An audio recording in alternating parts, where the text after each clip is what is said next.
Well, Southern Maine, a little out of the woods here, and thank you, sir, for cleaning off my car out in the parking lot. I actually wasn't. I didn't. Went out there and I looked at Brian's car. I'm like, he's fine. And then I looked at Amanda's, and I was like, well, she is pregnant. So, it hit so quickly. It did. And got out of here. But we had, this is off the roof measuring rate, it looked like 4 or 5 inches here. And that's kind of what we got across a good part of the state. There's the last of the snow has moved out over southern Maine. Temperatures, look at these temperatures. To think that 4 or 5 days ago, the models had us changing over to rain. It wasn't even close. We were way too cold, that entrenched air in place. Even down East Maine is really wrapping up way ahead of schedule here because they opened up a hole in the precipitation shield, and so we've got some snow into Eastport and Machias, but a lot of us are wrapping up even in Bar Harbor with just some snow showers over the next hour or so. So this is what we have for snowfall totals so far. Sometimes they trickle in a little bit more slowly,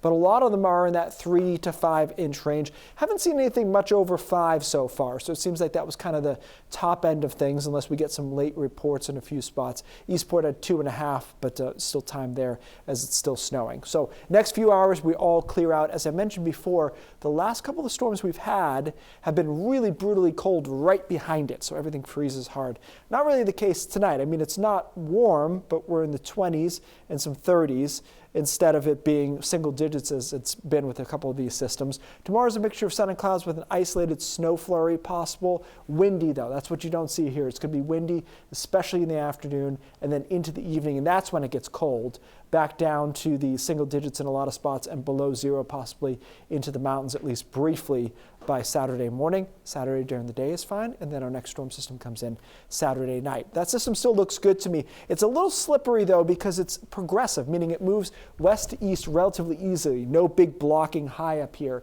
And so the movement of that low is going to be really important when it comes to how much snow we're going to get. A little wiggle north, a little wiggle south has more implications than even a typical storm system or a typical nor'easter does because it's moving quickly.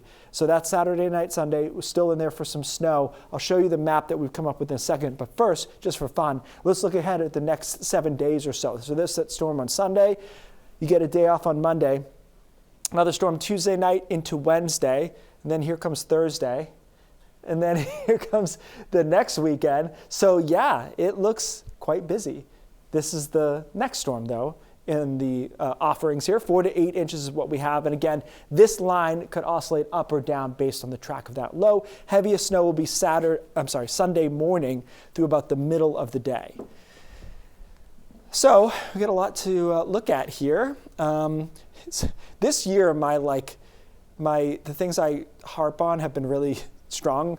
First 2 weeks of September are amazing, beautiful. And they were amazing this year. And then around Super Bowl, and here we are around Super Bowl, and it's just like one after another. This does not look like, we talked about 2015, that was a big snow blitz that we had back then.